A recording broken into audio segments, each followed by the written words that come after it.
Let's see if it's recording. Mate, absolutely. Hey? Yeah, it's recording. I got the little red dot. Good. We're Yeah, in. my name. So, Yeah, it's absolutely fucking nuts, isn't it? What's going on? But it is what it is. That's why I'm just flying back early. I can't. Hey? Yeah, my best. What is it like? Or 1750 or something like that. They got to pay to stay in these hotels for Yeah, 10 it's 14 like days or whatever it is. If you come back 10 days. 10 days for like 1,000 to 1,700. I may as well just fly to the Maldives, have 10 days there, and fly directly back.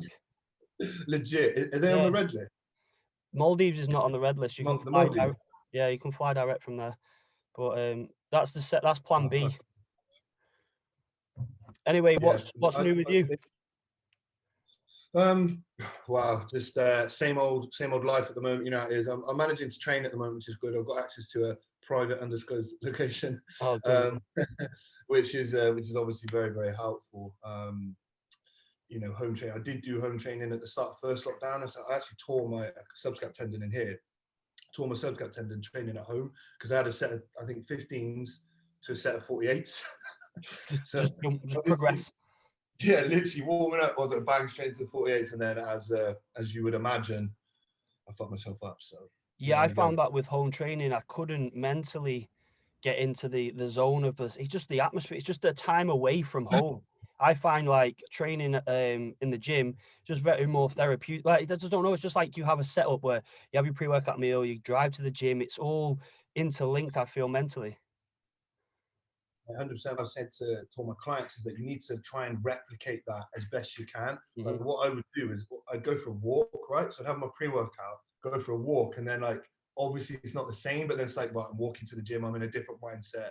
I'm banging the tunes on, so try and get into it. I mean, obviously it's not the same, you know, but I mean, I don't know if you saw the video, it's obviously quite a while back now, but I had about 250 kilos. I'm on a first floor apartment, so I was doing squats, yeah.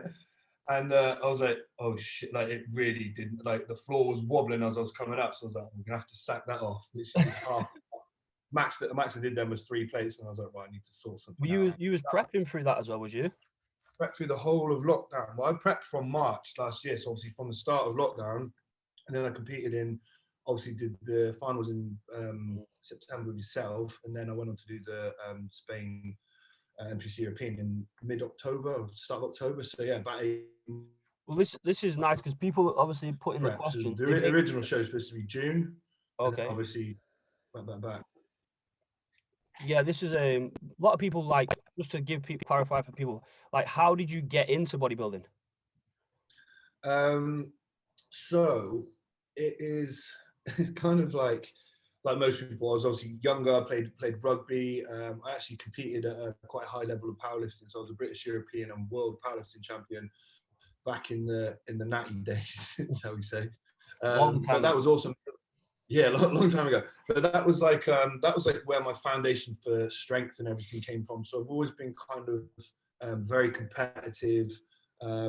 Always had a good level of strength and stuff like that. And obviously from about 16, I started training at about 15 because I was quite small at school, naturally an ectomorph with a small frame.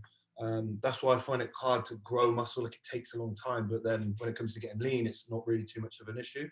You know, there's pros and cons to that, obviously. I'm exactly the same. Yeah, 100%. And then that's why I wish I could still make the classic weight, because getting shredded is not an issue. But then for me, my height and weight to be at classic weight, it's just too small. So yeah, so I did my first show in 2014. I was never actually going to do it. I was with my girlfriend at the time. She was like, I think we should do one of these shows, and I was like, I'll dance on stage in pants. I was like, hell no. And that's my favorite thing to do. Yeah, do that anyway, not even on stage, just started on pants. Yeah, I know. I do it do it in my leopard leotard in my bedroom. Obviously. I mean, don't show anyone those videos, right? Why not? It's on my OnlyFans. Yeah. I'll do it for free. Yeah, I'll pay for a hotel room. Yeah, in the UK, or Matt Hancock's going to fund it. Yeah, exactly. Yeah, so man, obviously competing wise, did a lot of different federations. You know, like some of the smaller federations, like startups and stuff, and did quite well when I first started. And then obviously wanted to make. Did you make the transition from? Am I right in thinking you made the transition from muscle model to classic to now, like, is it super heavies or heavies? Yeah, super heavies. Yeah, so I did muscle model back in the day, you know, like Miami Pro, WBFF, all that kind of stuff, which I How was think them? served me well. Huh? How was them shows? Were they good? Yeah, no, I think they're really good because those type of shows are like they're not as serious as like a bodybuilding show where it's very much it's more serious, so to speak. You know, there's music, the crowd gets into it and stuff like that. And I think as you're getting into it, it's really good for stage presence and stuff like that. And of course, the posing is a little bit different too. It's not set poses; it's more free posing, where else you just do what looks good for you and set up routines. And I think it's good because it helped with things like stage presence, you know, footwork on stage, all that kind of stuff. Which then, when I went into classic and obviously open class bodybuilding, where we had to do the set poses, I think it just helps with like transitions from pose to pose, which a lot of even really good bodybuilders are really fucking poor at. Yeah, And I yeah. think if they improve their stage presence and posing and transitions and things like that, it would just make things look a lot better. I Like when say you this look at all, some of the, yeah, I go say this on. all the time. Like, it put like, why have a physique and then not present? You worked so hard for 12 Yeah, months to then not present your physique, even down to the endurance of your like poses. You know yourself, you practice probably as much as I do. You can build up the endurance so then you can hold that pose. Because if you're going to be one of the top guys, this is an insight to people, you will be put in the middle and everyone will be compared to you. So you're going to be there the longest and you're going to have to work the hardest. And I actually, when I won the pro card, they actually said to me, like, it was close, but you just outposed him. Like, you just worked yeah, harder. And I fucking knew because everyone was gassed. I was like, I'm going to just keep posing and keep putting. And if I hadn't practiced, it would, the same thing yeah. is, again, the people display the physique. You're trying to create an illusion of your physique, and people don't even know the best shots. They don't even know how to. So I think posing, like you say, it's a good transition over that. And I think people should take more time to actually practice, shouldn't they? I couldn't agree with you more than that. And you're same as you, like especially on prep and stuff. You know, every day you'll go and do your cardio, and then straight away, like you've got to get yourself into a routine. And a lot of the guys who can almost like get away with it because the physiques are so good, but then how much better could you be? Do you know what I mean? If you want to take the step up, or you know, if you want to be a competitive pro, or you want to go pro, whatever level you're at, you know, if you're doing everything, you know, you're weighing your food out to the gram, you're doing every minute of cardio. It's like, why not spend just a little bit longer? Because The that's other side, essentially what. the other side of it as well is I kind of want to be remembered. I don't want because Mm, mm, we're all great physiques, but like what mm. separates you from you've got a minute to 2 minutes on stage for people to make an impact, to be like, wow, that was fucking bodybuilding. And that's this year I'm Yeah, doing the same. Like once these lockdowns end, I'm going to work closely with posing coaches and really work on displaying my physique because I know in the pro levels everything counts. Like even people don't subconsciously, it'll count. If you do an amazing posing routine, they're going to be like, fuck, this guy's put some work in. You know what I mean? 100%. That's what I mean. Because like you just said, and especially at the pro level, it's everyone looks unreal. Yeah. Everyone's on What point. Right? separates you? So those little the minutia that's going to set you apart, the stage presence and whatnot. So what's your plan then for what's next? I'm having a whole year out. I'm having a whole year off because you'll know the same thing as prepping in a lockdown was it was easy but hard at the same time because it was the uncertainty of it all. But also I didn't have any temptation because I couldn't fucking go anywhere or do anything. So it was like but now stepping up a level, people think I actually have 10 pounds of muscle I can put on. I can't because I'm already like 187, 190 pound without cutting weight to make the weight. What's the limit of pros now for you? What it can either be if I'm 1 centimeter taller, which I'm going to do my height when I get home, I can be Yeah, 192, or if I'm 1 centimeter shorter, I'm going to stretch out. I can be 185. So I'm really at like at the limit ish now, but I know I can come better. Do you know what I mean? yeah. Well, that's the thing. I was actually speaking to one of my clients yesterday, and you know, he's kind of like me and yourself in a way, like a bit of a hard gainer, you know, so to speak. You know what I Yeah, mean? yeah. It's harder to. It was actually George. You Oh know yeah, yeah. George I know, well. Georgia. George, we were talking about how sometimes it's not just about putting weight on. You know, putting weight on isn't the level of progress. Obviously, we monitor the scales, etc. But it's can you get better at that same weight? You know, body recomposition and things like that. And that's especially going to be credible for yourself This is because obviously you've got a limit. you have to just look at like Bumstead. I'm not saying I'm Bumstead, but he's I'm better than no, I'm joking.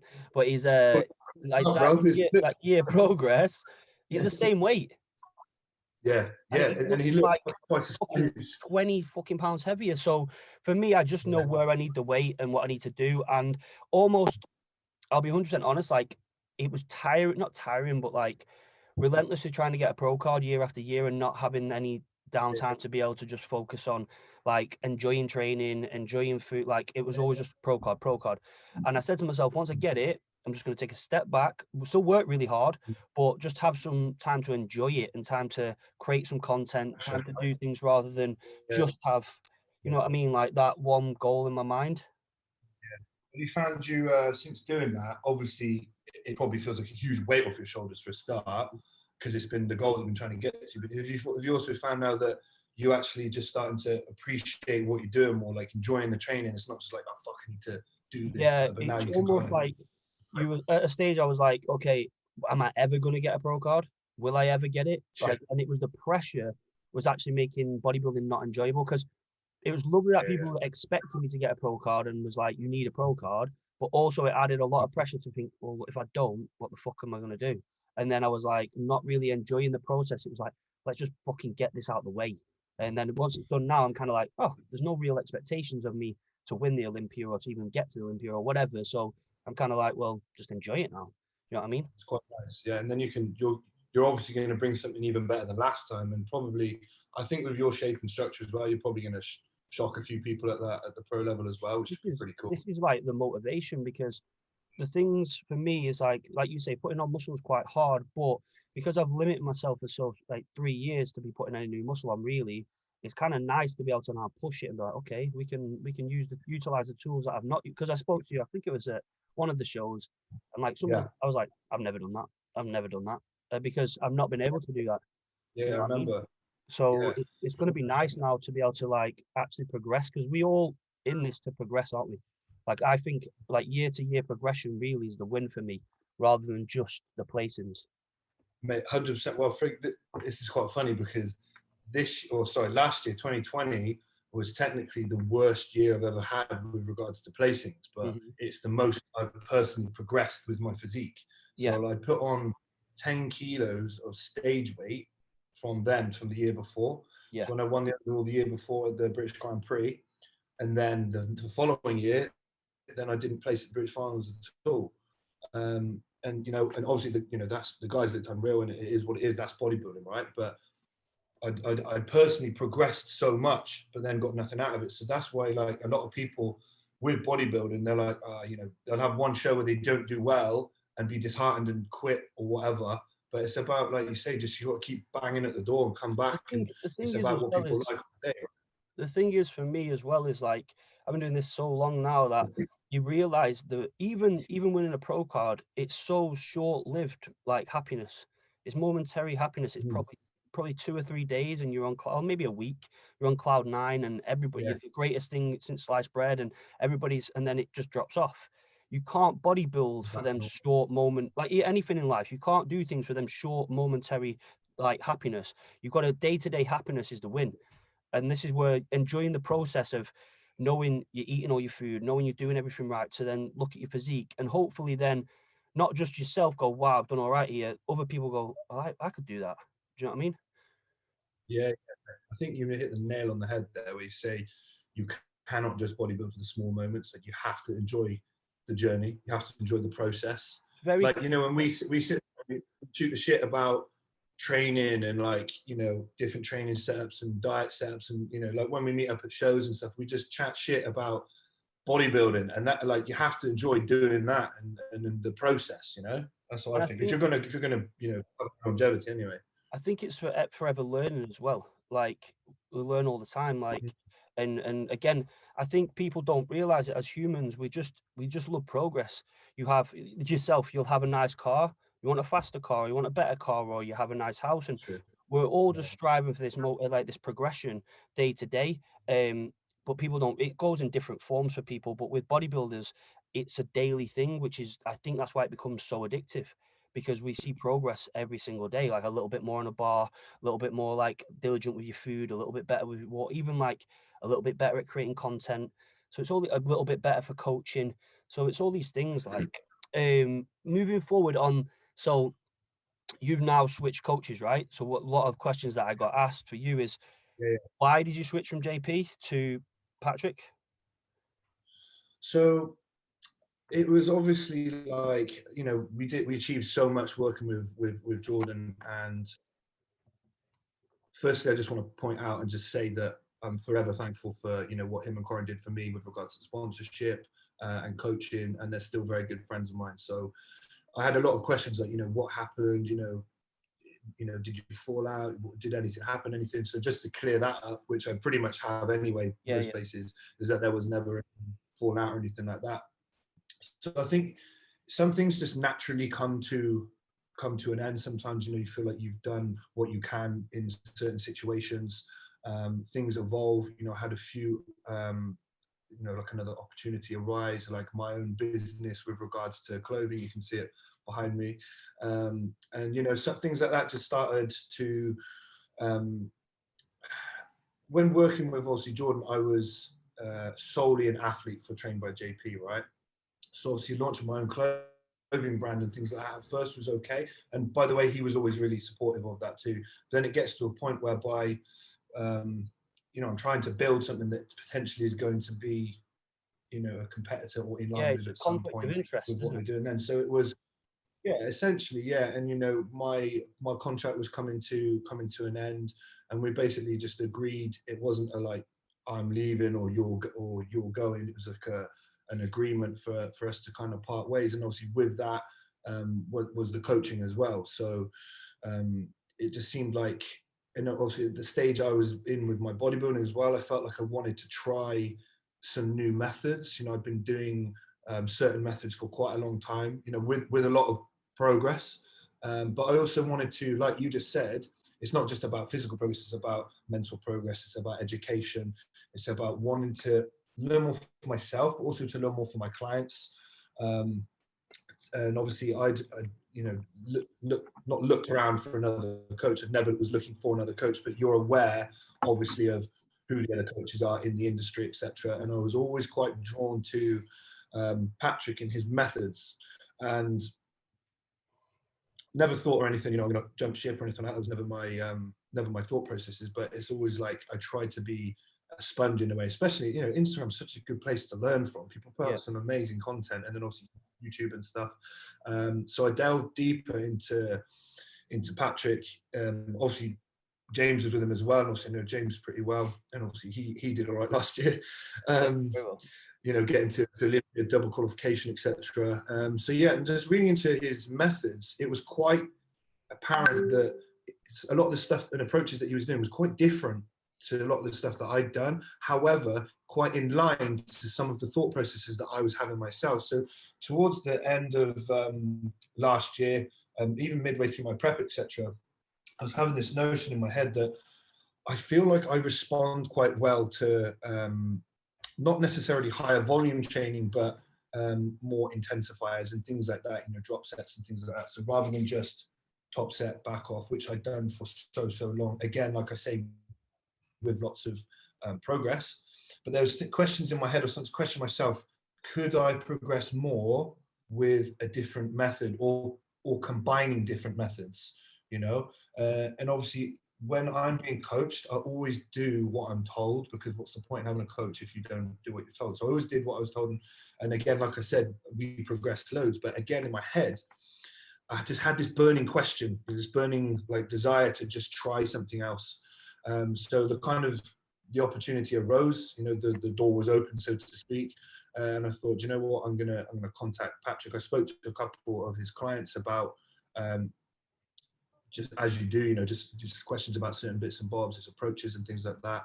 I watched pretty much, I think, every piece of content that he put out on YouTube. But yeah, his scientifically backed approach to things he says, and it just kind of, the way he says things, I'm just like, that makes so much sense So to me personally. what is some clear differences between the two methods? What are the clear differences? Is it like nutrition, or is it training, or is it contact approach? What's the difference?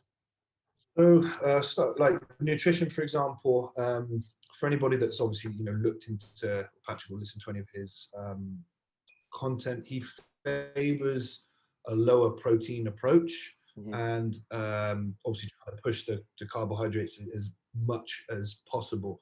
And I think there's a thing in the industry, not a thing, but like his clients, if you look at most of his clients, they've got a type of look to them, which is kind Very of full. thick.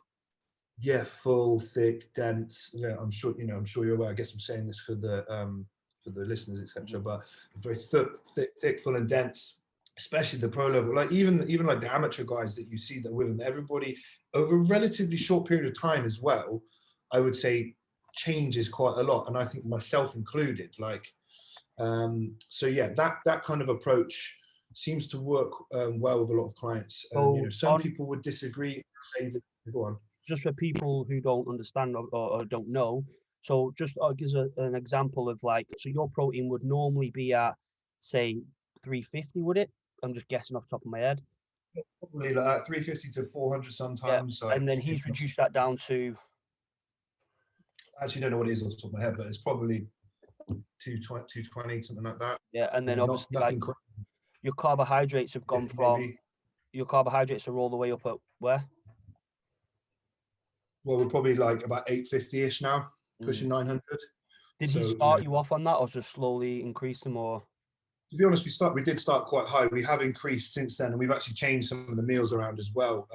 Because I'm actually not a big eater, so we've had to swap things around to suit me, I guess. And obviously is it very much whole foods, or is it like bagels, cereals, or?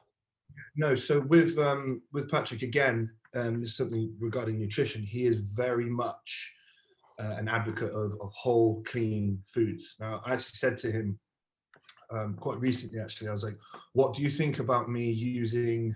Because he was like, "Right, I feel like." I checked in basically, and he was like, "You're still really lean." He was like, "You look 4 to 6 weeks out," and I was like, "Fuck, okay, I'm trying to grow and I'm not trying to look lean." Yeah. And, I'm doing like 6,000 steps a day, no cardio, eating so much food, training hard.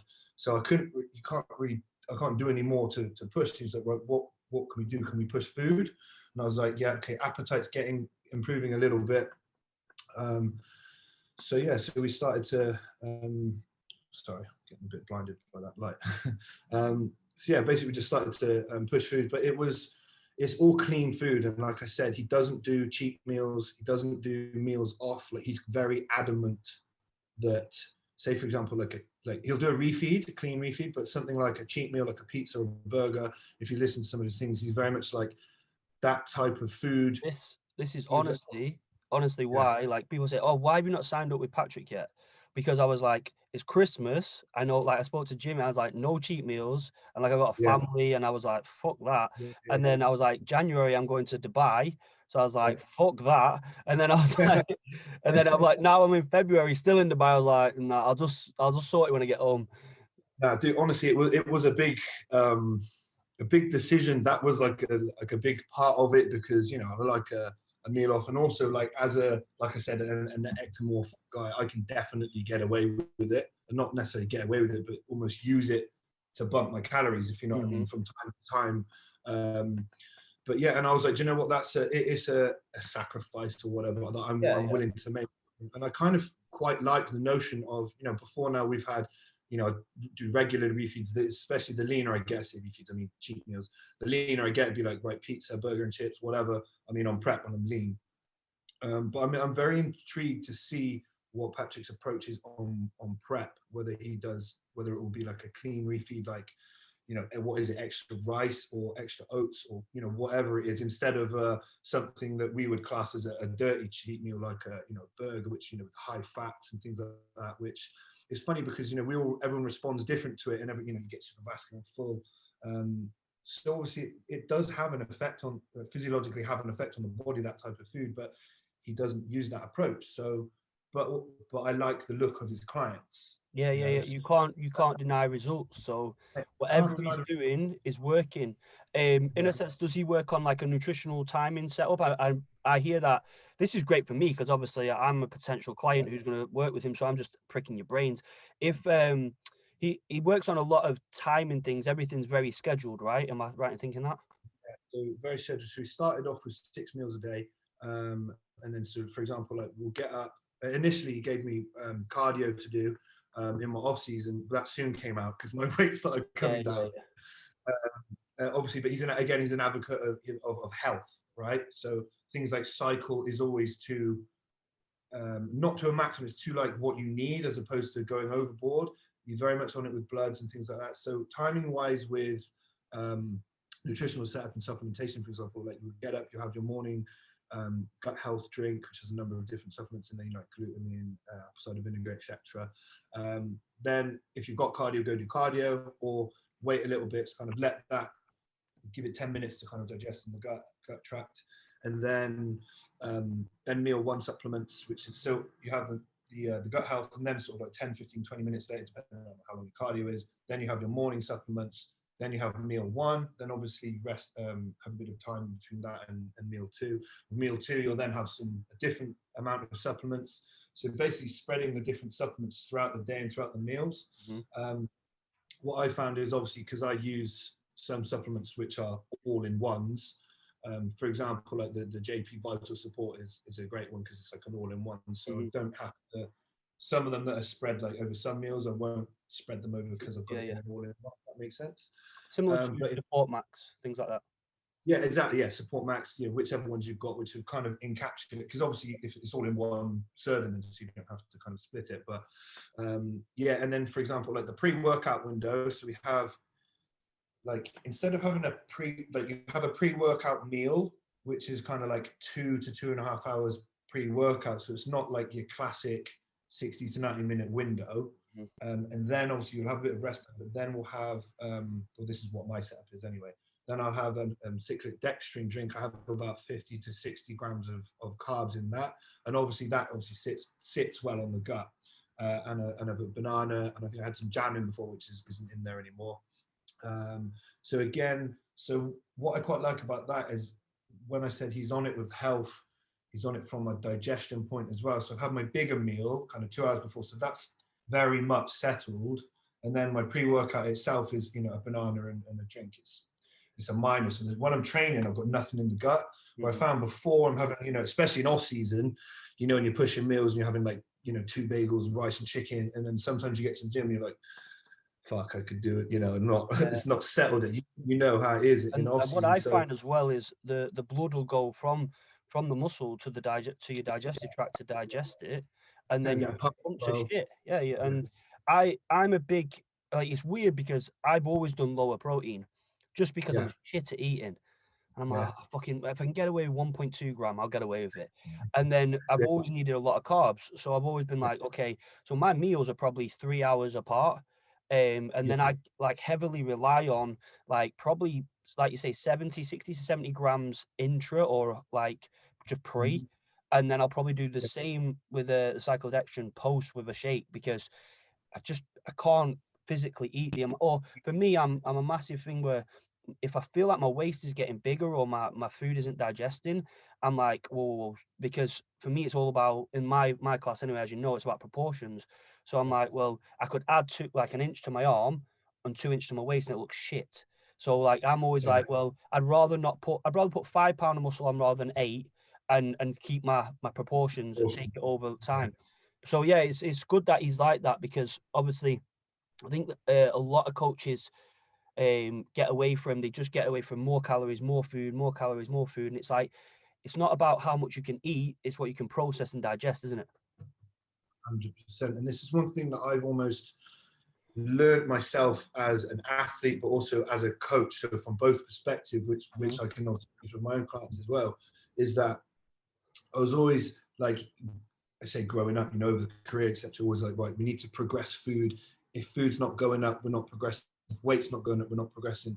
And that really isn't true. It really isn't true. Like, obviously, they're biomarkers and things that we obviously need to pay attention to. But like you said, if you're just putting weight on, and if you're putting it on in the wrong places, that's not what we're trying to achieve. Exactly. Isn't it? The thing is as well for me is I know this like from myself, because obviously for the last 3 years I've never gone over a certain weight in the off season because I've not been able to, and I've come back at 175 pound better and better and better. So for me, I'm like, well, I think we all get caught up in the whole, I need to be X amount of weight to be massive. I think it's just Yeah. a matter of a bragging rights. It's the same as like, what do you bench? Do you know what I mean? It's like, oh well, I'm 100 kilo, I'm 220 kilo, I'm 100 and it's kind of like, how does that look? Like, I always use the analogy of Rough Diesel because he's the main guy that I think to myself, how the fuck does he look so incredible at like 170 pound? It's like, It what? breaks me, bro. It Like breaks me, bro. How- Sean who won the, I know Sean's about 3 foot, bless him, but like he's the only guy who makes me feel tall. But yeah, but he's the same. Like, take fucking weight out of the equation and yeah, not beating him. There's not a chance. yeah. It's about how it It- looks. when you get on stage as well, no one gives a fuck what you wear. And No. like and again, this is probably something that people can empathize with, or they've probably felt before. Especially as I went into the bigger classes, I was always like, right, my weight in the off season, it has to go up, up, up. And especially last year, I went up to I think 127 kilos, Come on, big just boy. because I was focused. Yeah, big dog. But I was focused. I started to lose the look a little bit. It was getting a bit softer in areas, and it was like because we were just pushing the weight and not necessarily focusing as much on the look. Whereas this year, I'm 120 kilos now, so I'm not near that weight, but I look bigger and leaner and better. Like this, when I was back to 120 last year, this is by far a much better look, which allows me to believe that I'm not going to have to come down as low Mm-hmm. in weight because I'm better at the higher weight, if that makes sense. Yeah, yeah. You know, I rather think than being like softer at I the higher just weight. even say like Mark Hector. Mark Hector's by Yeah. like I think off the top of my head he's like 220, sorry, on stage, maybe two. I don't think that's something around that, but he fucking looks absolutely incredible because his proportions are so nuts. It's just Yeah. like it's unbeatable as such, isn't it? Yeah, mate, he's going to do damage over the next few years. It's Mm-hmm. crazy. I mean, that's a good bodybuilder. But But going back to, go on, sorry, carry on. well, I was just going to say, going back to what you're saying about the nutrition and stuff, especially intra workout. I was so on that before. I think I was having like 100 grams of carbs intra last year, and obviously the approach this year is different. I have no intra workout at all in terms of carbohydrates. I have 15 grams of EAAs. I have 500 mils of coconut water. I know that's the thing that obviously Patrick likes Electrolytes, to innit? use from hydration. Yeah, exactly. And then water. And that's it. And I just fill it up in one of these, and that's all I have. And I tell you what, because then we've done everything else with the pre-workout meal before and the timings and stuff. I find when I'm training, I just feel like empty, and then I get really good pumps and stuff like that. And because before then I'd be like, right, technically, your intra workout is like a meal. Like you have to finish it because it's part of your calories for the day. So sometimes we're going for a session, I'm like, I really don't want this, and I'm trying to smash it in, and then it's I'm bloated, and do you know what I mean? So I have the I'm not same. saying I have the same on not, back days and leg days. Like I yeah, can't have intro on back days or leg days because obviously a lot of it's bending over and a lot of it's like compressed. yeah, And I'm like, fucking, I feel like I'm gonna spew more. And it's like so sickly that I'm like, ugh, ugh.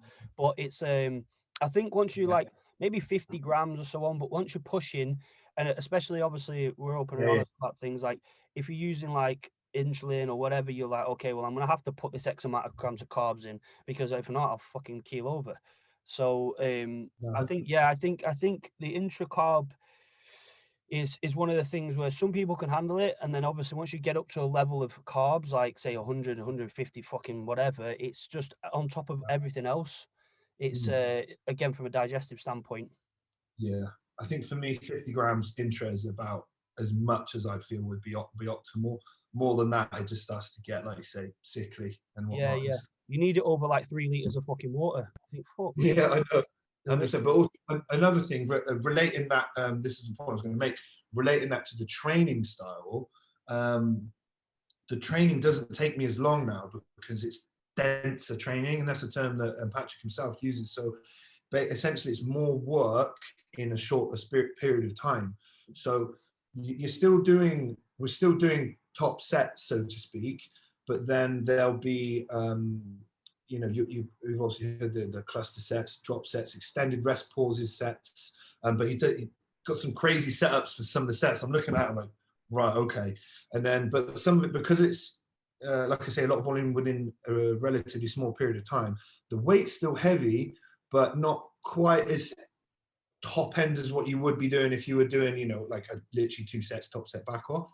So we're still going heavy. What he quite likes to do is do a set of, say, 6 to 10 with a forced rep.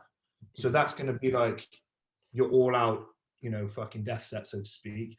And then after that, then we go into kind of one of these denser volume sets. Yeah, But I trained yeah, chest with Darren, so yeah, I kind of followed that principle, and we did yeah, like an incline barbell for like 6 to 8, I think it was, and then it was like a 10 to 12, and then after that it was a lot of intensity methods on the back end of that, so like cluster sets like 4x6s and things like that, which I think are all like everything has its place. What I tend to do with my training is I tend to like to take both aspects of that. So I'll do, yeah, say I do a push session, I'll do my first 3 compound movements in the like that manner, in the sense of like 6 to 9, sorry, and then a 10 to 12.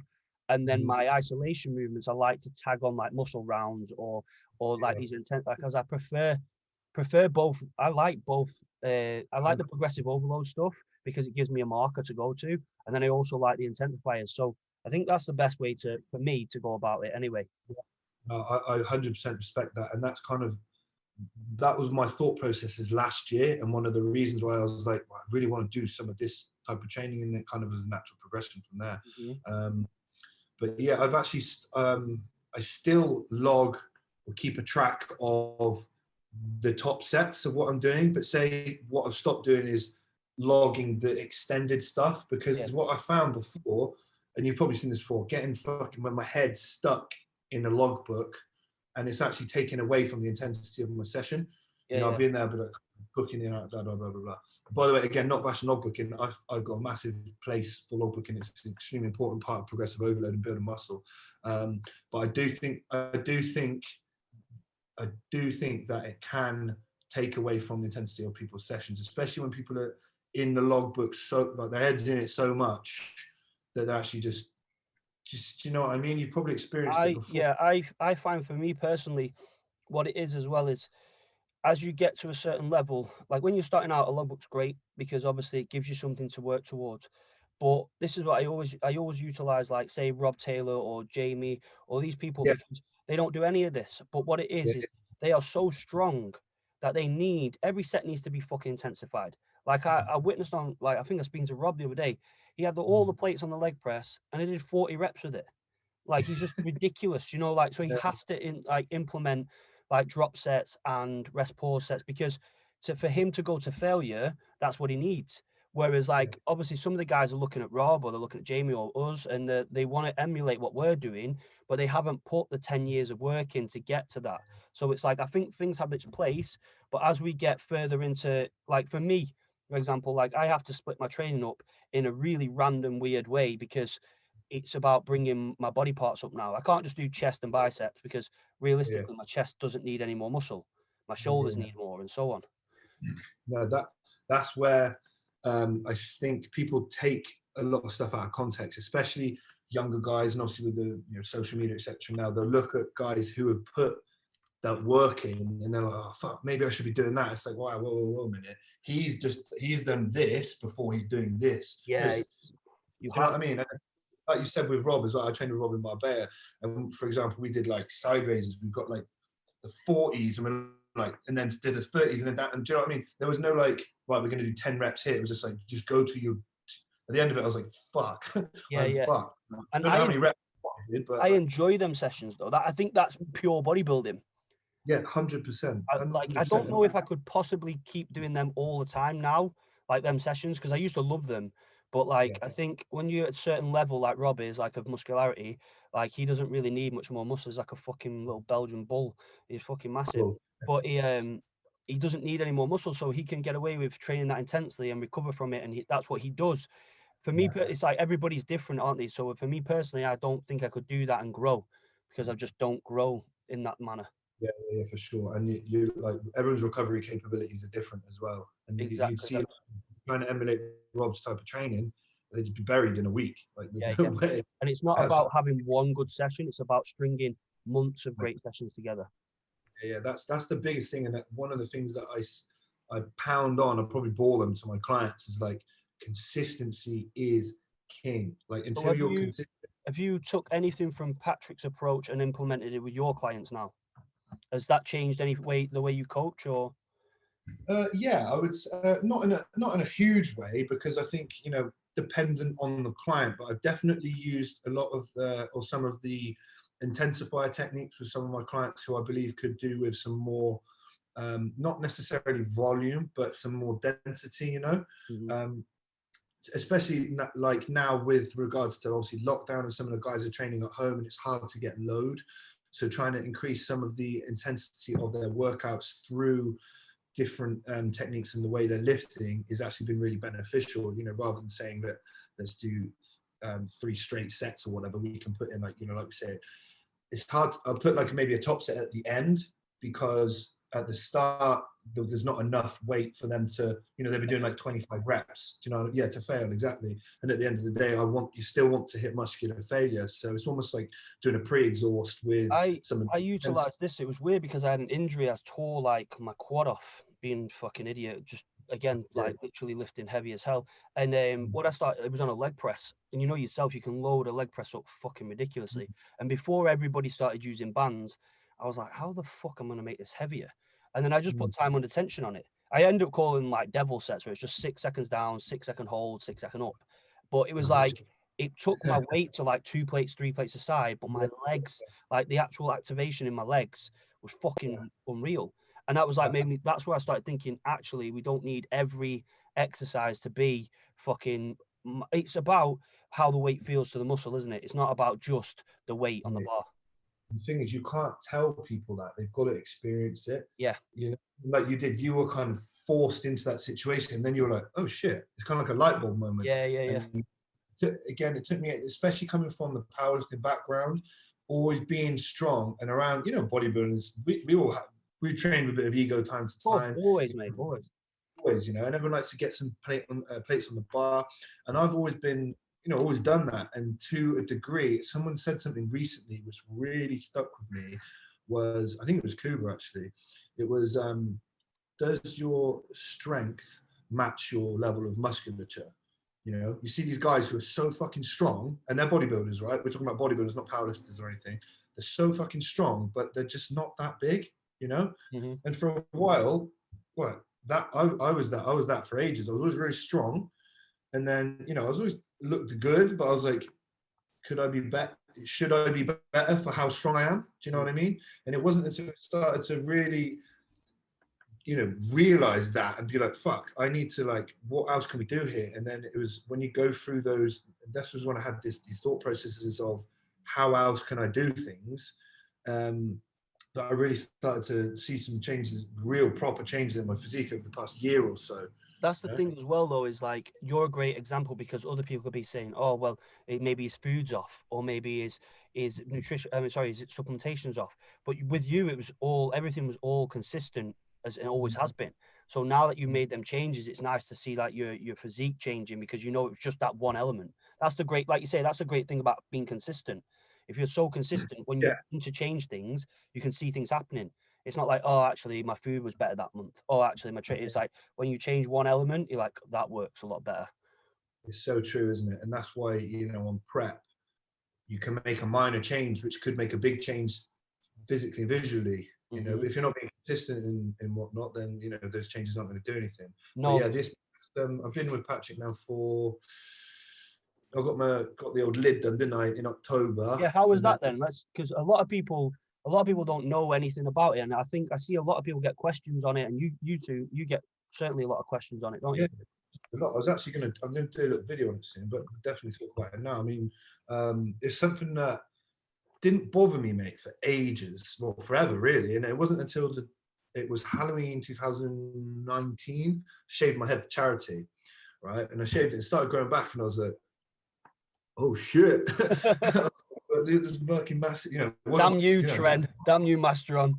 yeah, I know, tell me about it, you fuckers.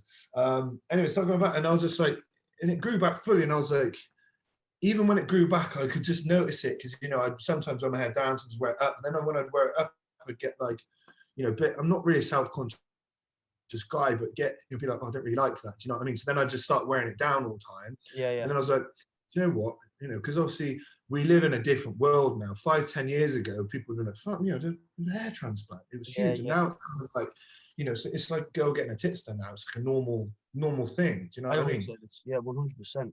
Like anyone, if there's anything that people, I know people say, oh, it's vanity and so on, but if it's impacting your self-confidence and your day-to-day life, then if you can change it, similar to the situation I'm in now, if you can change it, like, why not? Like, if you've got the financial capacity to change it, it's not going to hurt anybody. It's not going to fucking impact your health. Like, why not? Do you know what I mean? I say this to people all the time, like, it's you and your body. Don't give a, you know, as long as you're not hurting anyone else, do whatever the fuck you want to do. Yeah. You know, do what makes you happy, right? And afraid, you know, I had an opportunity come up to work with the British Hair Clinic, and honestly, I couldn't praise them enough for how good it's been. You know, with 3 months in now, I'm really happy with the line itself. Yeah, people who are listening, obviously, and I don't know if they're thinking about hair transplant. There's probably somebody out there. So, what sort of cost are they? What sort of cost is it? So you can obviously, a lot of people are like, why don't you go to Turkey or whatever? Obviously, you can do that. You can go abroad and get it cheaper. And I know a lot of people who've done that and, you know, have really, really good results. For me personally, I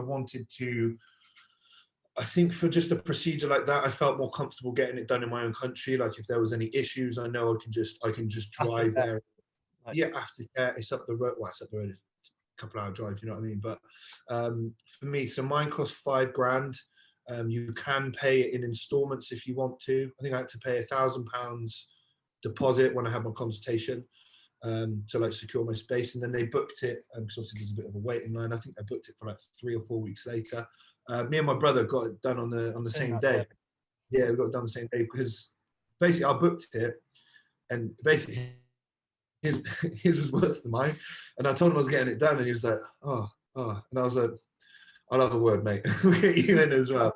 So they did us both on the same day. It was cool, to be fair. We did some videos and whatnot. I don't know if you saw on Instagram, but that's funny. my head went like, oh, it's so funny. Like the reaction to the how long does it take, the procedure? How long did it take? Actually, quite a lot longer than I thought it was going to take. Anyway, so we got there at like 10:30 in the morning. We had to do some like social media stuff and sign some papers, and you know all the standard like telling you what could go wrong. You know, obviously they want to do that legally. And I think we started at about midday. And we left there about 9 p.m. So it took quite a few hours. There's a few different stages to the procedure. So initially we went in, and they draw the line on. Literally, the guy drew my line, and I was like, right, give me the pen. I literally pretty much did it myself because he obviously like it's a natural hair, but he wanted to go further back, and I was like, nah, I want it a bit straighter than that. Yeah. Anyway, that's one thing I would say. If anyone gets it done, just make fucking sure you're happy with it. Because don't be like, oh, I don't want to say anything, because you've got that hair on for your life. Yeah. So make sure and you're paying for it. Yeah, exactly. So yeah, we did that, and then obviously the first thing you do is you go in with the doctor, and the doctor himself, or the registered main guy, he obviously they anesthetize you, and that's a little bit uncomfortable. That was the only bit that was a bit uncomfortable. Obviously, you're getting multiple stabs in the head with a needle, which was a little bit uncomfortable. But again, nothing you can't deal with. And then within like 3 minutes, you can't feel your face, so it's fine. And then they use kind of like, yeah, literally I was sat there watching Netflix. I watched Ali G in the House. I watched like the David Attenborough documentary. It was class. Did a bit of client work on my phone, and I was like, I'll put that down now. I'm going wavy.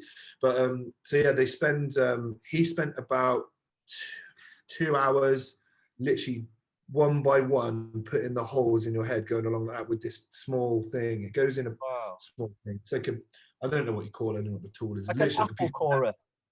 Mate, exactly like that. And do you know what? It makes that noise. It honestly makes that noise. Yeah, because I was like, is that? Because before I put the TV on, he was like, put the TV on, and I was kind of fannying around before I picked the program. You know, it's like on Netflix. Looking for an hour, and he'd started, and I was like, is that my head? And he was like, yeah, I told you to put the TV on for a reason. But honestly, and I got the geezer to video it. I sent it like, what's the video about? I sent it. It's, mate, this thing's going in like well over a centimeter into your head, and you can't feel a thing. Wow. Anyway, so he does the line, which is incredibly important. So I had 2,500 holes. So he sat there and did them all one by one. And then you have a bit of a break because obviously it's quite tiring to kind of just, I know doing it was quite tiring. And then what they do is you turn over and then you get the back of the head. The nurses, they use this little machine to remove the follicles from the back of your head, and then they put them in the Petri dish. That takes a few hours. And then the final bit, so the third stage is the turn And you this back is over. all in one day? All in one day, yeah. So we and then we had a break for lunch. They got us some food and whatnot, which is quite nice. So they sort out, your hospitality and whatnot. And then the nurses sit there one by one with tweezers, pick them out of thing and put them in that one by one, 2,500 things. So you have two nurses either side doing that. I'm just sat there whilst they're putting them in. And they're not like glued in, they're not stitched in, they're literally placed into the holes, right? Okay. And this is why you have to be so careful with the aftercare, because they're just placed in, right? And then obviously your body takes them in naturally. And obviously if you bang your head or whatever, you could risk dropping them out, and if you drop them out, get them back in. So it's pretty crazy. But if you think about it, the whole follicle, it looks like little frog spawn, a little mini tadpole. Really weird. So I got them to show me. I was like, I couldn't believe what it looked like. So yeah, they put all those in from the back, literally like removing it from the back into the front. And one good thing of what people would be interested here from a bodybuilding perspective is obviously, DHT, dihydrotestosterone, is what causes our hair loss to speed up. So the hair follicles from the side of your head and the rear of your head, they are not affected by DHT, whereas the ones on the front. That's why James has got his Mr. Burns hair still. Yeah, exactly that, right? So yeah, and then obviously the top is not affected by, the back's not affected by DHT. So they put these ones into the front. So a lot of people were saying to me, were you still on cycle? Are you still on cycle, etc.? And I was like, yeah, I was cruising at the time, but and now I'm on cycle again. But whatever you take, it's not going to affect the new hair. So that new hair there, is that the ones they put in? Yes, these ones are the ones they put in from the back. So quite a lot of regrowing through. You can see where it looks a bit thinner still on the front. There's still loads that haven't come through yet, so it will thicken out and be matched to kind of the top. So how many grafts do they do? 2,500, is it? Yeah, 2,000. I said, how do you know how many? And he was like, I count them. I was like, what do you mean count them? He was like, I count them one by one. So it was 2,000. 1, 2, 3. Fuck off. Yeah. Again. What am I talking? 2,480. Yes. Yeah, so it's crazy, isn't it? But obviously, one thing that can happen is if you are, susceptible to male pattern baldness, or you've got baldness in your family, or your granddad goes bald or whatever, and it's going to run down the family. So if you haven't put in here, you could lose hair. Looking at like my dad and my granddads, they've all got good hair, so hopefully I won't lose. Yeah, I had a client who had probably, I think he'd had 5 or 6 hair transplants, or he's probably he's about 60 odd now, looks fucking amazing, but he was saying he couldn't put one next, like a follicle next to the other or something like that. Like he couldn't put one follicle next to the next because it'd kill the next one, so he has to do it like in stages as such. Yeah, they were saying you can't, they can't go so close because they'll, I don't know the exact term, but only one can grow in a certain split. Yeah. And then it'll kill the other one, so then it just counteracts it. There's no point. Because I said to him, Tony, how have you had fucking 7? And he was like, you just keep taking it from the back. He's like, can't tell. I was like, fucking, this is amazing. Fair play. Yeah, but now there's a I think it's FUE and FUT. So there's one where they used to literally take like a whole strip. Yeah.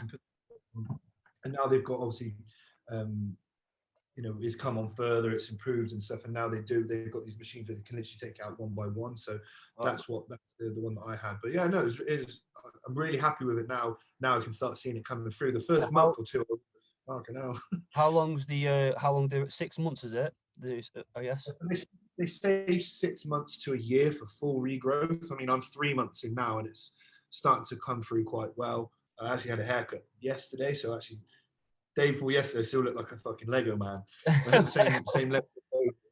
Mate, I'm the But yeah, same. Like, I don't trust anyone but my barber to do my hair or my beard. So I've been out here, like, I think I've been out here 2 weeks. And I'm like, I'll go and get it done. I'm going to get it done. I'm like, nah. And then as soon as I knew I was flying home, I was like, booked him in Friday. Not that he's doing it illegally in COVID, but you know. you're not had your nostrils done and all that yet. Oh, mate, like the reason I won't, not the reason I won't go to him, it's a fucking day out. Like they literally they do your ears, your nose, your eyebrows, and I haven't in Dubai. I haven't really had time like to do anything as such. Yeah, Like people don't realize it. Like I did come here to work. I came here to yeah, like obviously film YouTube. I came here to train, but like getting my meals in, client work. That's why I've got a shit tan because I've not had any time in the sun. I get back yeah. at like probably get back from training at maybe 5 o'clock, and it's What, light till about 7. what's like a day for you at the moment in Dubai? In Dubai, it was literally get up, and what's been pretty nice actually is the time difference. So you know yourself, like if you're online coaching, you'll wake up to fucking God knows how many emails and God knows how many messages and so on. So it's been nice to have that window of like 3 or 4 hours before everybody gets up to just have Yeah, time yeah, for myself to like yeah, read and to because yeah, I got to a certain stage where like I've cut my client base right back now because I was almost like getting anxiety to like look at my phone thinking, fuck man, yeah, like I've got, yeah, yeah, I have to like it sounds horrible. You have to face work as minute you get up. So yeah, it's been nice to have, and I will implement that when I go back home of having them like 2 or 3 hours to myself before I do any work. So I have them, I have that time. I do like reading, like I don't do any cardio at the minute. I do ab work and so on. And then I go upstairs to the pool area and I basically just fucking um start my online client work, get a coffee, and then I'll go and get my meals. I have my pre-workout meal at the gym because it's all weighed out and cooked fresh for you. It sounds amazing, but it's pretty boring to be fair. I'm looking forward to going home. But then I train, have my post-workout meal at the gym, get 2 or 3 meals prepped up for me, come back to the hotel, and then I'll do the rest of my check-ins, maybe some content, and then that's about it really. I don't. It's weird because I don't really see anyone. Like it's been good time to like obviously get shit done, but because I know people obviously are out here, but everyone's got their own shit going on. So yeah. everyone's pretty busy, and like I say, is once you've got like your training done, it's probably 5 o'clock. You get back at 6, and then What's it been like cost wise, like hotel, gym, um, food, it's that been, kind of to be fair, like the actual getting here was pretty cheap. It was probably like, what did I pay? Pay like 500 quid for a flight, maybe that's deep. 1,200 for accommodation for a month, which is fine. The only issue is like obviously if you're paying 1,000 odd pound at home for rent, and then you're Yeah. paying 1,000, like I was like, oh shit, right, and then I have to pay for like, Yeah. yeah, there's the Mm. same thing, isn't it? You're paying up for at home, your car and your house and so on, and then you're also paying fucking here. But it was just I looked at it as I saved money for a fucking rainy day, and Yeah, it's yeah, like it's yeah. an absolute shitstorm. So I'm A like, rainy well, day. it's a fucking rainy day. So I was like, Yeah, I'm going to utilize it. And then the living costs, that's the only thing that's kind of like fuck because I'm getting an Uber to the gym, which is costing me a tenner there, tenner back. yeah, that, yeah, And then I'm getting like my meals prep for the day, which is costing me probably 20 to 25 quid a day. And then yeah, yeah. obviously your gym membership's like £60 a week. So it's like all these little things like adds up. And then if you want to go anywhere else, like if I want to go to JBR, that's another like other mall, that's another Yeah, like fucking 10, 15 quid there and back. And then my yeah, meal when I eat out is probably like 50 quid, 60 quid. So it's kind of like it's in the end of the day, it's like for a short period of time. Obviously, I'd put if I was here for a long duration of time, like months on months, I would probably put these things in place, like hiring a car, getting a cheaper apartment, so on. But like, because I was like, you know what, I'm here for a month. enjoy it. I just enjoy it. Like, yeah, I'll just chill and enjoy it because Work for it as well, man. That's the thing. You can sometimes it's nice, and I think a lot of people don't actually enjoy what we've worked for. Sometimes, put fucking years and years and years into your own body, into your business, into clients, and building other people. Sometimes it's nice to just you're still working, but exactly. enjoy it, right? Yeah. Live the What have life. you with yourself? Like, what are your goals for like coaching, bodybuilding? What are your plans? So obviously, okay, I'll start with bodybuilding goals. Obviously, pro card is the absolute main goal Yeah. right now. It's hard to look much past that. I don't really want to look much past that because um, obviously open class bodybuilding is it's just a different ball game, isn't it, with regards to Yeah. how big the guys are. So I don't want to And make any decisions on that until I've got the pro card that obviously I want to work towards. And then we'll see what happens. We'll you see what competing happens from this year then? yeah. So initially I wasn't going to. I was going to do what you're going to do, take a whole year out. That was my thought process. Right, I need that amount of time to grow and whatnot. And then I actually said to Patrick 2 weeks ago, we hadn't actually spoke about shows or whatnot, but 2 or 3 weeks ago I said, checked in, I was passing comment, I was just kind of like, oh yeah, so we'll keep growing this year and what compete in 2022 or something. It was like, no, we'll compete this year, late summer, something like that. I was like, oh right, okay. I was like, well, if you think I'm good enough on the pro card or be competitive, etc., then who knows better than you right now. So I'll absolutely back that. And in just 2 months of working with him, I had a whole month off with no training. 2 months of working with him, I've improved dramatically. So we've got another 20 months now, 20 weeks now of off-season growing, and then we only decided this yesterday, by the way. So if shows go ahead, I'm going to do the last regional in the UK because obviously we've got the regional to qualify, which is the 5th of September. All right. I forget the name of it. I can't remember my head, but I think it's the last one, 5th September.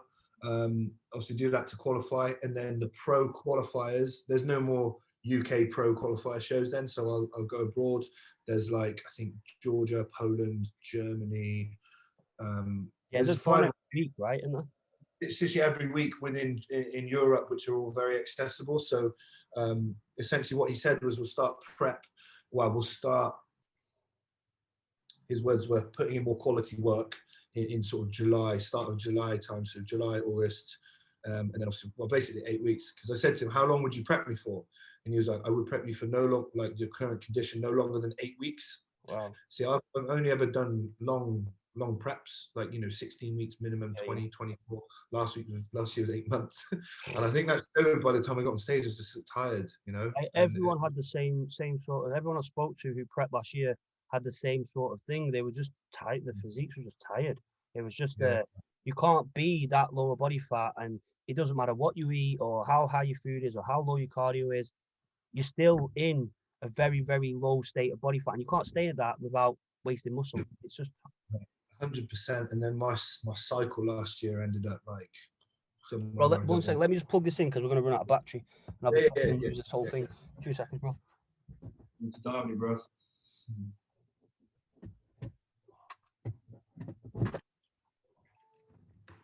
There we go, back. So your cycle this year, hey? Yeah, we got power back in the game. Yeah, thank fuck for that. That's something I'd fucking not even thought of, dickhead. Your cycle last year was what? It went pretty high, did it, or? Yeah, so obviously I went over to Marbella, and for me, obviously we went for a few things last year, and that for me was time to just get away from me, concentrate on me, my business, my prep, and it was really good. I had 8 weeks over there, which was just perfect for me at the time. But obviously in Marbella, it's midsummer, 30, 35 degrees. So mate, and obviously being who I am physiologically, just body weight just went. Do you know what I mean? Found that out here though. I found the same. I struggle to get the amount. I'm actually looking leaner, but it's not for out of me trying to look leaner.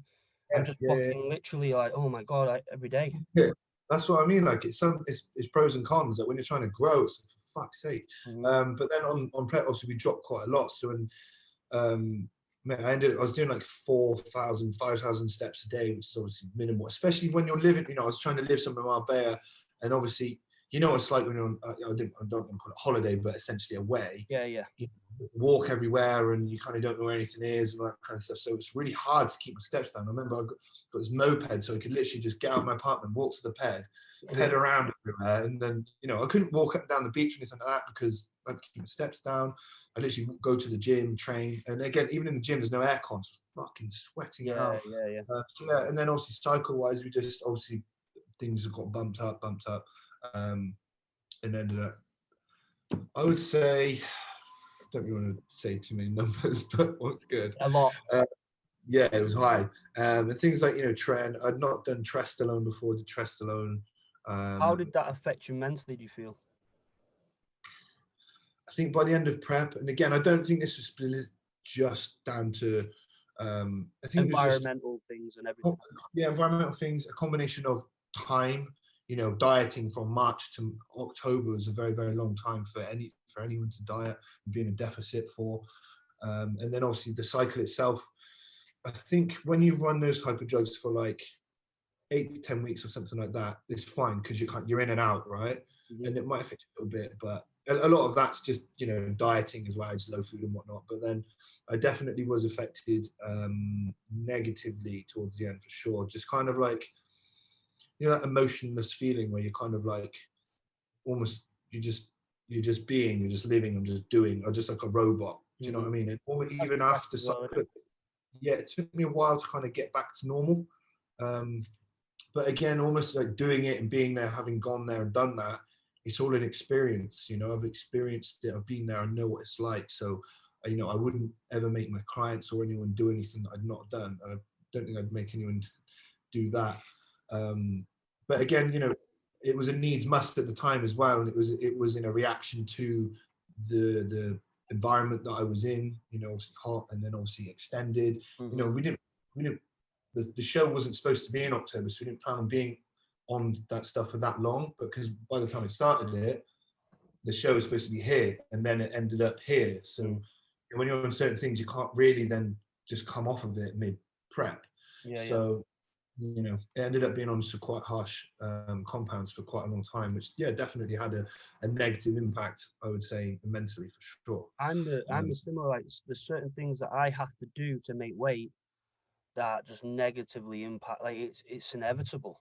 Like, and this is what I'm looking forward to. This, well, not this year, but next year, is not having to do such drastic shit as diuretic. Like, I've never used like what it was. I never used diuretics before. I used them like maybe my first show because I didn't really. I always had this notion, or I know that like people who overuse diuretics, they look stringy and small, right? But I tried it one way with my old coach, like with James Llewellyn, of making weight without any diuretics, and I just looked shit because I was literally took 10 pounds of muscle off. So I was like, okay, this time around I'm going to try and do it with diuretics, but the things you have to do, like I was doing Epsom salts bath, not drinking any fucking water for like literally 24 hours. I was like, my lower back was in agony, and I was thinking, fuck it. And then I was having to do cardio in a sweatsuit just to make, but that without drinking, without eating. And I was like, fuck. So all these things, they do impact. I just did a post on Instagram about impacting the look of your physique. There's only certain things that you can do for so long that are not gonna like the repercussions of them is just gonna be stress on the physique.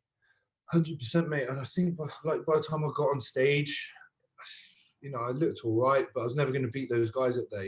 We're competing with the best guys in the country. Like I said, I looked good, but I know I can be better.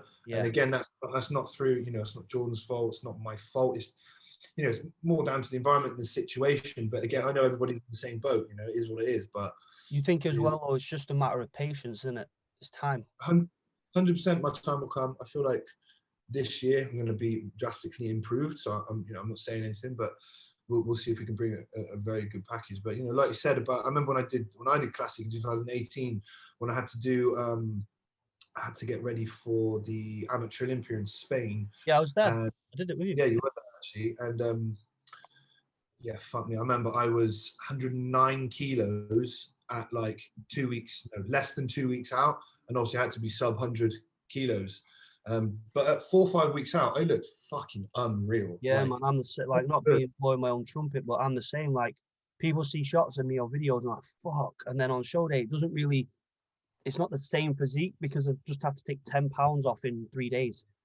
Yeah, and it's like, it's almost the 4 or 5 week out. That's the photo shoot look, the pop and look. Your face is still looks healthy, and then by the time, for me, for example, that 2018 show, I got on stage. I was by far the most shredded in our class, by far. And I think that I came third at that show out of like 28 guys. It's probably my position, and again posing, which probably took me to that position because I was definitely you know, I was pretty flat.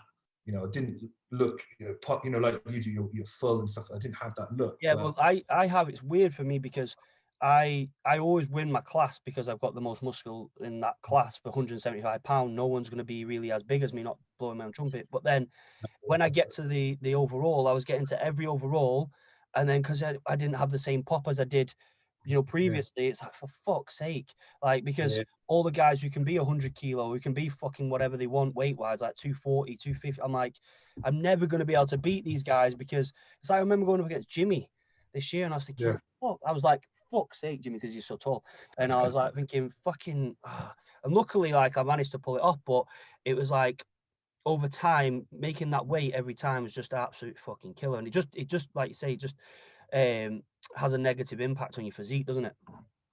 I And I, guess it was good. Now you've gone pro, so you've got a little bit more that extra buffer. Is it I'm five just looking pounds? forward to actually coming. Yeah, I can be like I said, I could probably like 185 or 192 depending. But I'm just looking forward to coming into a show without having to do anything drastic. You know yourself, when your body's relaxed and your body's not, you're not having to force things and you're not having to push it too hard. We always got to push in prep, but I mean in the sense of Yeah, like, you know, when you're fucking hanging out your arse and you're dying because it's just like I say, you're 100. I think I did an actual like mock carb up. I wanted to try to see what happened. Mate, yeah, I went from like fucking, I put on like 3 pound and I was thinking, I'm 187, 188 pound. I've got to be 175. There's no way I can carb up. Like there's yeah, not yeah, physically, but I looked really good for it. But I yeah, was yeah. like, fuck's sake, like I just want to bring my physique looking the best it possibly can. So that's the You plan still for got this time. that, the thing is that you've got that classic physique, but at that weight you can't fit in the classic physique thing. That's the problem I have with classic. I think I've got, you know, my physique potentially suits a classic look more so than going into the opens, but there's just no way I make weight, so I've got to push up. It Yeah, is what yeah. it is.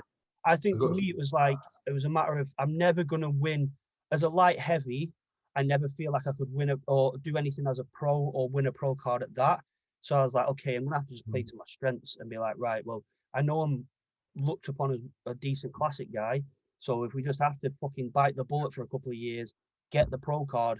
And now it's like, let's fucking, well, I'm trying to grow out here, but I'm just losing weight like no tomorrow because it's just so hot. Like I'm actually looking forward to getting back home and just putting a big hoodie on and be. I know people are whinging that it's minus fucking whatever, but sometimes I prefer that, right? it's actually snowing. I can see Uh, it. It's fuck it, we'll snowing. build a snowman, innit? Fuck it. I say that now until I land Love at home. What was it? I've got, it. so a few more questions from people is okay, like a would you rather question.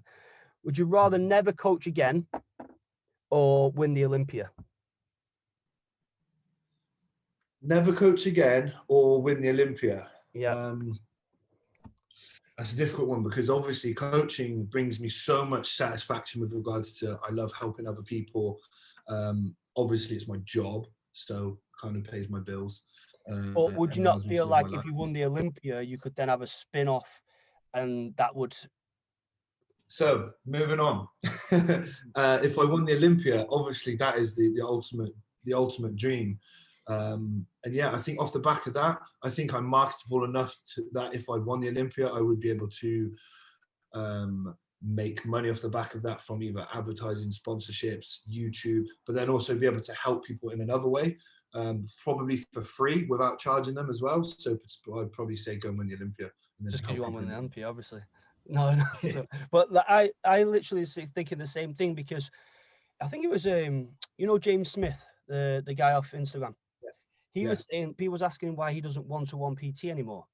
And he said he would rather put his time into creating decent content that's informative to help thousands of people than yeah, just yeah, yeah. use that hour, which actually resonated with myself. I was like, that's a very good point where you could help so many more people from content and content creation than actually just and having that audience and that fucking reach rather than just being a coach and Yeah. helping people on a one-to-one basis, which is great. But again, it's like you probably get the same satisfaction and people will get more results, won't they? 100%. You'll probably find it as well, you know, from your YouTube and just putting out, you know, your informative posts and stuff. People that you don't coach and you don't know probably message you and like, oh, you know, cheers for that, Ryan. And people who don't message as well, they just, you know, they will take in that information and be Yeah, appreciative of it. They may just not tell you, but some probably tell you as well. So it's good. And I think you'll find also from a business perspective, the more effort you put into free content, the more you'll actually get paid clients as well, because they'll see that you know what you're on about, and they'll see that you know give a shit, you're putting an effort into your content. So it's kind of like, right, if he's putting this much effort into this, what am I going to get if I pay him? Do you know One what I of mean? my this is what people like this year is why I came out here really as well, is to create more content or have opportunities to create more content, because one of the biggest regrets that I have is, obviously I don't really like to have regrets, but then I was looking back on when I got a pro card and I was like, I've got nothing leading up to this. You know, you get into that Yeah. prep brain where you're like, fuck it, I'm just going to Yeah. train, get in, get out. And then I was like, imagine if I documented this from day one, like Yeah. from day dot, and like I look at people like who are great YouTubers like Brandon Harden, and they've got them from like 16, 78, and I'm like, shit, that'd have been epic. So now I'm like, right, okay, let's Yeah, document it as much as we possibly can, to because I draw inspiration from all types of different people, even if it's not in bodybuilding, because they've documented the journey, isn't it? It's the journey rather than the destination. That's what I feel. 100%, bro. That's kind of why I've tried to do that myself. Definitely not to the extent of like, you know, like Brandon and people like that, but a lot. And you know, it's making content like that's hard, because you've got to like, you've got to pay someone to follow you around, and like, and you've got to get someone to go with you, you know, potentially fly somewhere if you're competing or whatever it is, or, you know, it's hard work. Like I don't mean like it's hard work because you're doing what you do, but like from a logistics and you know, working out perspective, it is difficult. And obviously to get someone with you to catch all of those moments, it can be quite stressful, especially when you're on prep and like you're in that fuck it, I can't be asked, man. You just want to do your shit. So to think about doing that on top of that, so it's a lot of effort. Definitely, but Yeah, it pays off for sure. I think, I think you know, it's a very good investment if you can do it. But I think as well, I was about to make a point on my Instagram saying, part of me as well is like you were saying about being self-conscious. A part of me has to get over the fact that like loads of people are going to watch this, and in my mind I think, fucking, I look shit on that. Like I don't look big, I look small, like I don't look shredded. I'm like, and then you start getting into your head where realistically people probably don't give a fuck. They just want to see what you're doing on a day-to-day basis. 100%, bro. And I think you know, I still think like that. We all do to a degree, and I Oh, think everyone would 100%. be lying if they said that they don't care what they look like. You know, we all look at pictures like, no, take it again, take it again. Is that angle good? Is the lighting good? We all do it. But I think the more and more I've done it, like being on camera and talk to camera, the more I've kind of let it go. You know, I used to, you know, I'd only do an Instagram story if I'd like have my hair done, or do you know what I mean? I know I don't give a fuck. I'll roll out like, because it's real as well. You know, Yeah, yeah, people like to see authentic as real. well, isn't it? Definitely, Yeah, man. this I is the think that thing and the with realer go on. I just that was it really. Just the realer I've been, the more engagement I've got, because people understand what you're saying. So yeah, carry on, man. Yeah, it's more like relatable as well, I find, because I think you can see for me, you can see a flat image on Instagram and you can make an assumption, you can make a judgment or whatever. But then when you actually get to know that person, this is why as well with content, I kind of want to create content because people don't really know who you are. They just see a flat image. And with the Yeah, YouTube, I want to kind of give it across, like come across as who I actually am. And then also, like I was saying before, is like it's great to look back on rather than actually just creating it being like, oh, I need to create content because I need to make more money or I need to get more followers. It's like it would be great to look back on and be like, oh, this is what I did. Remember when we did that? There's been some moments in my life where, say, I was at Body Power for the first year and I was having breakfast with like Sean Roden, Kai yeah, Green, like, and I was like, imagine someone film that. That'd be fucking epic. yeah. Mate, I know what you mean. It's almost like your YouTube's like a timeline of your notable times in your life. You Yeah, know, and so I think YouTube's such a big one, and obviously it's free to use and shit. So it's huge. Very good for business as well. I'm working with Elliot Wise at the moment for like business coaching. yeah, He's been really good, really good. He's very much an advocate of YouTube and giving away free content, and especially YouTube though, because obviously it's longer. People actually see, you know, like me and you are talking now. It's a longer, extended version of you rather than just a snapshot. mm-hmm, Um, so 100%. people really get to know you as a person, and then decide, you know, if they want to work with you or whatever I based think on that. it's But habit as yeah, well. Like I found like myself, you'll do the same probably. You'll be eating a meal and you bang YouTube on. Yeah, always, yeah. Yeah, and it's rather than going, oh, do you know what? I'll go onto their website and I'll go onto it, and you're like, just go on YouTube, and then it becomes. I found it with certain people that create like even like Christian Guzman, who has nothing really to his physique, doesn't inspire me at all, but I end up becoming a habit of just watching his shit because he posts so much, and I'm like, oh fuck it, that's a cool video. Yeah. I'll watch this and I'll watch that.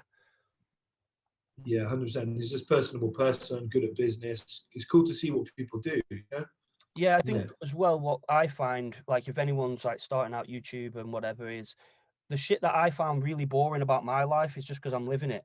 Whereas like somebody else will actually find that interesting. Yeah, definitely. Just seeing how people live.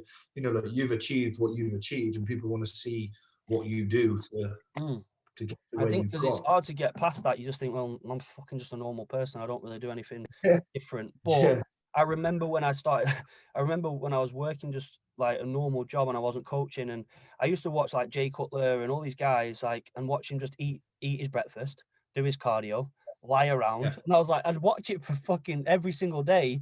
And it was like, yeah. now you're kind of that. I'm not saying I'm Jay Cutler because I'm obviously a lot better than him. But, but I mean, like, I'm like, I I'm know that what guy you now. take that off. Hey? Yeah, you've got a reach now. You've got people who follow you and want to see what you want to do. Yeah. So it's a duty of care to provide that content now, bro. Who am I to deny people of myself? You know what I mean? I'm joking. Man, you got to put it out there. Just we want to see more unicorn heads, bro. Oh, I need to get a new one. I need to get like I do. I ruined it. Right, it was Halloween, and all the girls were all dressing up like the kids and that, and I was like, "Fuck, I'm not got a fucking." I was meant to order something just to be a dickhead, and I was like, "Fuck it." So I Yeah, had to like the girls painted the unicorn like blood and this, that, and the other, and then I was like, well, "This gonna have to do. It's gonna fucking." And now I need to get a new one because it's oh ruined. no, But like that I love that. originated, people don't know where that originated from Ibiza, because you know yourself, you've been to Ibiza and everyone is like Yeah, off their tits, right? So I was like, in yeah, Ocean, when everybody's taking these cool photos, like I'm gonna put this unicorn mask on and obviously be an absolute fucking jacked up, shredded fucker after shows, and then obviously everybody will just either go under or love it, one of the two, and so that's where it originated from. yeah. But it was good times. None of them pictures actually came I love out. it. None of them pictures actually came out because I'll admit, I was so twisted that I can't even remember. I was like, it's just fucking, it was hot as shit as well in that mask. Cool. Yeah, fucking, you know, I one of them, bet sweating one out. Oh, God. you get so Sorry. many great pictures and then you think, did I take that picture? Have I took it? Is it, oh, fuck it, be right. Party on, carry on. But yeah, Oh, it seems so, like away, didn't it? hey, No, go on, you go. sorry, but I think you broke up there, that's all. No, I didn't. I finished. I'll let you carry on. You're going to say something. Yeah, so like to wrap this up, then you're going to compete in about what 20? Did you say 20 weeks? 20 weeks until I start prep. So, Okay. and then 8 weeks from then. So 28, 30 weeks, something like that, until the first show, which is obviously the regional, Two Bros Regional, which obviously would like to go and win that. Super heavies. And then obviously a couple of weeks later, yeah, super heavies. So it'd be nice to go and win the overall there. Like at the end of the day, my goal is pro card, so goal should definitely be overall at a regional. Obviously 8 weeks back, about 4 to 6 weeks after that, I'll start doing the regionals. So obviously Patrick said to me, we'll do roughly 8 weeks prep for the first regional show, but we're not going to be coming in like full peeled, proper stage ready. He was like, will we look good? He was like, I'm never going to not be in condition, sort of thing. So it will be a good look. He was like, we're going to push the fullness look and stuff. So we'll see how it goes. And then he was like, then we'll put the hammer to the floor for the pro qualifiers, and then we'll bring in the best package we can for that and look to get pro card. That's the goal. Sick, man. Right, well, thank you for coming on and chatting shit to me and keeping me company. I've not seen anyone. That's why I've been talking so much. Yeah, but I've really enjoyed having you on, bro. It's good. Like, it's good to get an insight into what you're doing and what Patrick's doing with you. And obviously, everybody was asking so many questions about your coaching and your goals. So yeah, I appreciate that, bro. Nice one. Yeah, mate. No worries. Hopefully, I answered everyone's questions with regards to coaching, approaches to training. Patrick stuff like that. If anyone has any more it was questions, good for me. It was good for me as well, because obviously, as a potential client of Patrick's, just because I like cheat meals right now, I'm not going to employ him, but it's nice to know like a little bit more information about it. So cheers for that, bro. Right, man, I'm going to shoot because I've actually got some work to do, and stop talking shit. Go get some work, then I'm going to go eat, and then I'm going to go train. Oh, what you on? Today I've got pool today, so we'll go get that done. But I've not got any none of that in at the moment. But I don't know if you know, I broke my back. Broke my back spinal. 2019, I was doing RDLs. It's January 2019, and I snapped my L5 vertebrae. Doing heavy RDLs, and ever since then, well, obviously it's has got better, but it still causes me some issues. I'm able to deadlift. For some reason, deadlifting's okay, but anything else, lower back hinging like RDL or rack pull, stiff legs and stuff like that, just I can't do it. Can't do it. But however, this is interesting. My back is probably one of my most improved body parts of the past year, and I've not been doing any of the crazy shit that I used to be doing. Just everything's been very focused. I'm still doing heavy on everything else, but it's been focused on really getting that contraction, squeeze, pull, rather than just destroying my CNS and stuff like that with deadlifts and stuff. Again, not bashing deads. I fucking love deads and all that kind of stuff. It's interesting to see how much I have improved since lowering that type of work. Nice one. Yeah, I'm looking forward to seeing how you look. It's good for me because obviously I'll be in off season and you'll all be shredding. I'll be like, fuck, on a diet. But there's like, I'm looking forward to it. It'll be good, man. Right, bro. I'm gonna shoot. What? Nice one, bro. Pleasure, bro. Take it easy, man. Have a good one, buddy.